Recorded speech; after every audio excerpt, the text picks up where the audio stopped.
spray ya, Siloline spray. Itu jenisnya yang spray. Itu hanya untuk menidurkan. Sekarang bayangannya, kalau pasiennya tidur, apakah masih bisa merangsang nyeri? Contohnya kalian kalau tidur dicubit, masih bisa bangun nggak? Masih kan? Oke. Maka harus diberikan anti nyeri atau analgesik. Jenis obat yang kedua adalah analgesik. Oke. Analgesik apa? Banyak contohnya. Tapi memberikan efek samping juga, misalkan kayak fentanyl, kemudian morfin, bukan paracetamol ya. Paracetamol tidak efek sama sekali. Jenis obat paling rendah jenis analgesiknya. Tidak. Kalau sudah demikian, selanjutnya sekarang kalau sudah dikasih anti nyeri, kalau sudah ditidurkan, ototnya masih keras enggak? Kalau kita gini, dia masih ada refleks tidak? Itu kan ototnya masih bisa refleks. So kita memberikan obat yang namanya adalah relaksan. Jenis obatnya banyak yang relaksan. Kenapa kok disebutkan? Ya, karena saya menyebutkan itu karena nanti ketemu jadi pasti akan yang tadi minta untuk masukkan obat-obat tersebut. Karena waktu sebelum dilakukan aplikasi. Ini versi pelannya dulu ya. Kemudian selanjutnya adalah kalau sudah seperti itu, selanjutnya adalah kita pantau efek dari obat-obatan tersebut itu seperti apa. Pasti akan ada efek-efeknya.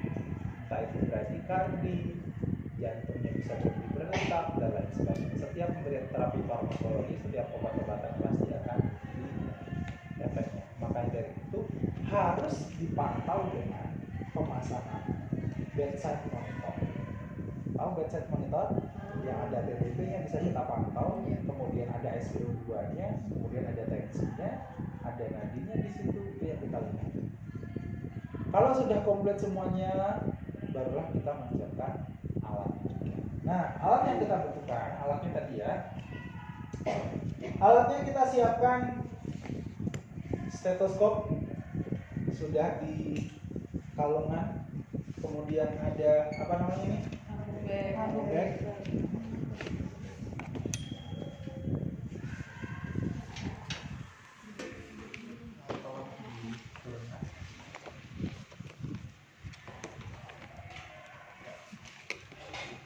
Oke, amubek.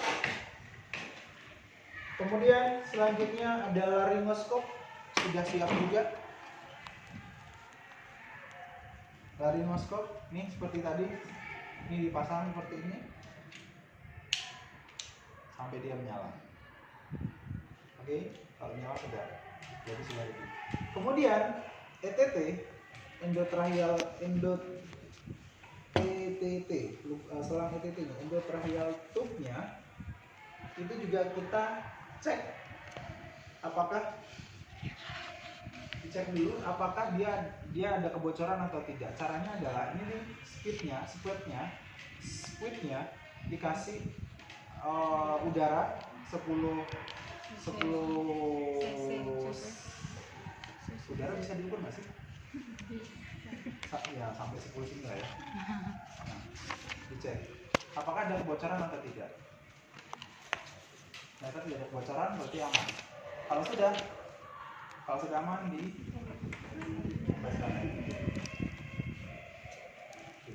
kalau sudah demikian, kita siap ketemu dengan pasien. Oke. Sebelum saya lanjut ketemu dengan pasien, masih ingat anatomi dari sistem pernapasan atas, mulai dari hidung, terus hidung, mulut, gigi, sebut aja semua. Hidung, faring,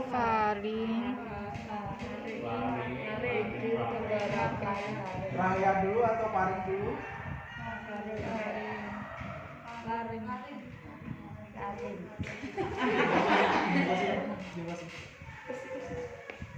Mana duluan? Yuk.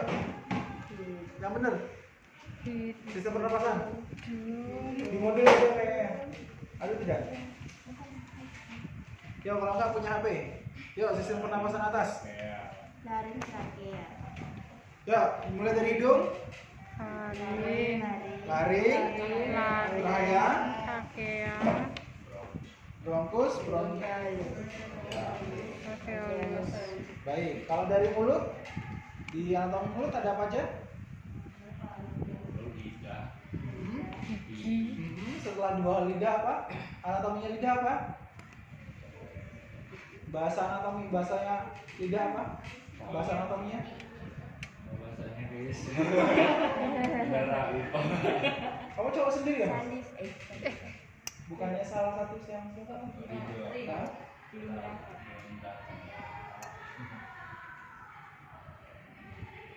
Ya.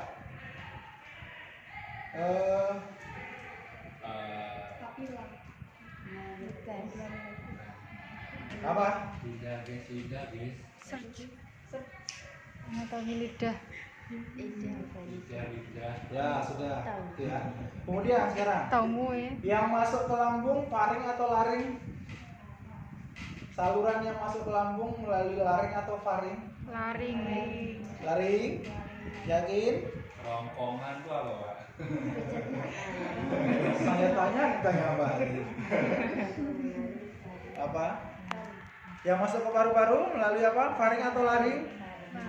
Faring. Apa? Faring. Faring ya. Oke. Ring. Ya, ring terus. Satu, Ya, Pak. ini adalah jenis amebek yang disalurkan ke oksigen. Oksigen maksimal 15% ya. Oke. Kemudian yang pertama kita lakukan adalah jangan lupa cuci tangan. Besok waktu eval wajib cuci tangan. Kemudian selanjutnya kita menggunakan sarung tangan. Ya. Oke. Sarung tangan. Selanjutnya kita akan melakukan namanya preintubasi. Sebelum dilakukan preintubasi sebelum dilakukan pemasangan ETT harus sudah ada tanda tangan dari siapa? Dari keluarga pasien bahwa akan dilakukan intubasi. Ada banyak penjelasan. Nah, kemudian selanjutnya kita akan melakukan yang namanya preintubasi. Izin Pak ya, saya lakukan preintubasi dulu. Ini dipegangnya adalah C dan M. Ini C, ini M. Nah, masuk seperti ini. Masuk ya ke paru-paru. Masuk ya. Karena kita nggak bisa lihat kan, ini nggak bisa dengar kan, jadi saya modifikasi begitu. Dilakukan berapa lama preintubasi? Oke, preintubasi seperti ini ya. Yang masa hanya sepertiganya saja, tidak harus semua seperti ini, karena kapasitas dari paru-paru kita hanya 1000. Kemudian ini isinya 1500. Kalau masuk semuanya seperti itu, jadi malah trauma di dalam paru. Ya, ada kolaps. Nah, oke, seperti ini. Berapa lama? 2-3 menit. Atau kapan? Atau bila mana saturasi oksigen, sambil kita lihat di bedside monitornya, bila mana saturasi oksigen minimum sudah sampai di 80%. Oke, ini namanya preintubasi. Sudah. Kalau sudah di preintubasi seperti 2-5 menit, kemudian sambil dicek oleh teman sebelahnya obat-obatan sudah masuk. 3 obat-obatan tadi apa? Relaksan. Terkait dosis nanti ketemu di semester 8 ya. Oke. Semester 7 maksud saya. Sudah, kalau sudah seperti ini, siap ketemu dengan pasiennya. Sudah siap? Oke. Ini versi seluruhnya dulu ya. Ini apa namanya tadi? ETT. Laryngoskop. Dipegang oleh tangan yang tidak dominan. Kiri. Posisi pasien hiperekstensi. Tangan masuk seperti ini. Oke, masuk ke dalam.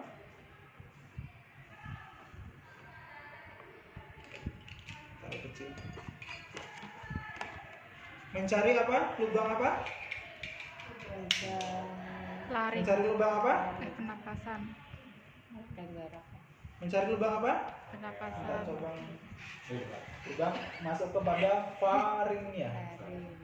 Sorry ya, tadi saya lupa masukkan skilletnya.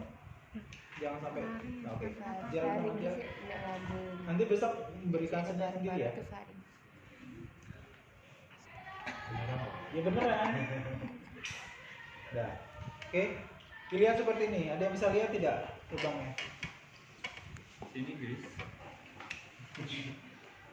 Nggak bisa lihat lubangnya nggak? Enggak, Pak. Ya dari sana gimana bisa lihat? Tatang geser.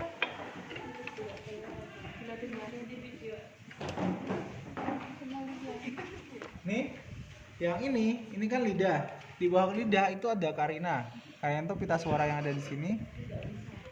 Oke, ini diangkat. Cukup memorinya. Sudah?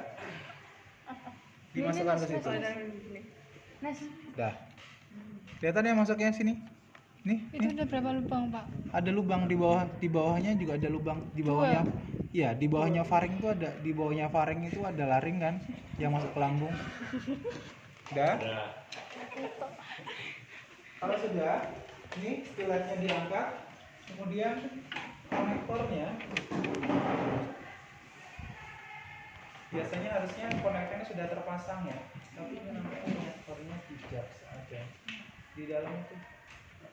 Di dalam situ ada bentuknya seperti ini. Ya. Sudah, kalau sudah ini dilepas seperti ini. Stetoskop jangan lupa dipakai. Cek di sini sambil masuk kemana? Masuk kemana? paru-paru. Paru-paru. Kalau sudah ngembang di situ berarti paru-paru. Kalau di sini berarti lambung. Ya. Kalau sudah seperti ini kapan? Kalau sudah seperti ini bagaimana? Kalau sudah masuk, sudah. Selanjutnya dilakukan fiksasi. Bukan fiksasi. Selanjutnya di lock. Di lock dulu. Kalau belum dirasa masuk ke paru-paru, jangan pernah di lock dulu. Harus dicabut dulu. Dipastikan itu masuk. Karena kalau masuk ke lambung nanti perutnya makin gede. Masuk ke perut.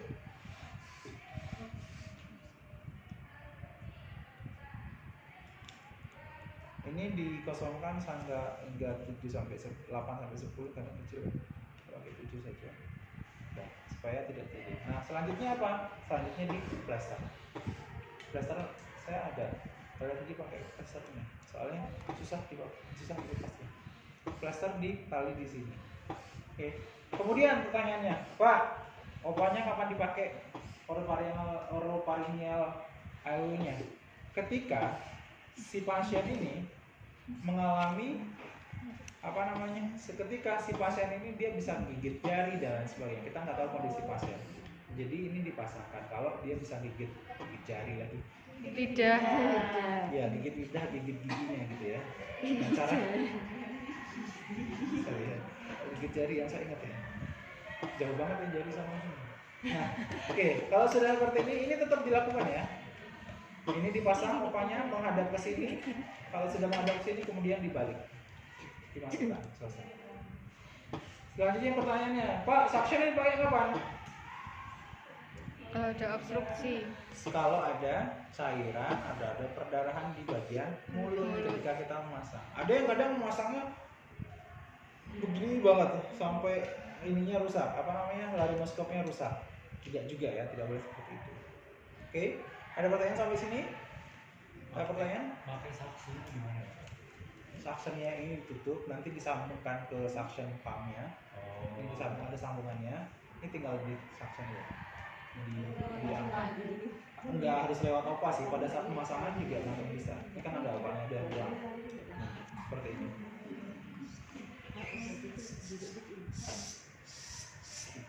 Suction.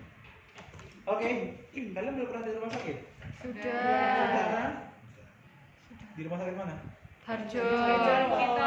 Hormat gerak dia. Harjo. Selamat. Harjo kita capek.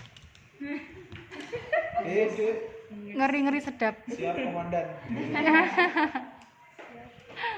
Ya oke, seperti itu. Nah, kapan dilakukan ekstubasi? Intubasi kan masuk. Ekstubasi kapan? biasanya kalau ekstubasi nanti kalau akan ada pada saat di rumah sakit di ICU bila mana hasil laboratoriumnya sudah oke dan sudah bisa dilepas, ada indikator-indikatornya. Dan atau di IGD biasanya juga akan dilepas ketika pasiennya meninggal karena tidak tertolong. Salahnya siapa? Salah ya, walaupun takdir gitu ya, walaupun takdir ya tetap saja punya peran kita di sini. Oke, selanjutnya. Ini kapan sih saya lepas, Pak? Ketika ventilatornya sudah ready. Nanti ventilator akan masuk ke sini. Ya, ada sirkuit dan lain-lain di ventilator. Pegel nggak, Pak? Pegel. Kalau pasiennya bawa dari pasien ambulan dibawa dari Bantul sampai Sarjito bisa sampai 40 menit, ya 40 menit seperti ini. Ganti ya nggak apa-apa. Seperti ini. Saya pernah sampai ya hampir 40 menit seperti ini, alhamdulillah pasiennya selesai. Dia begini sambil lihat motor, sambil lihat SPO2 berapa ya, penanganan HP sampai konsul itu ya. Oke, kapan diekstubasinya? Cara ekstubasinya gampang. Ekstubasi ini dikosong, ini di nolkan, colok sini di cup, ini status cup namanya, ini cupnya dikeluarkan udaranya terlebih dahulu sampai benar-benar kosong, dilepas, cabut itu. Sesimpel itu cara nyabutnya. Makanya bisa. Oke, sampai sini ada pertanyaan? Ada pertanyaan? Belum? Baik, kalau belum ada pertanyaan berarti artinya paham ya. Nih coba lihat nih. Ini. Belum tahu lubang. Lubang. Lubang buaya. Ini Ini enggak?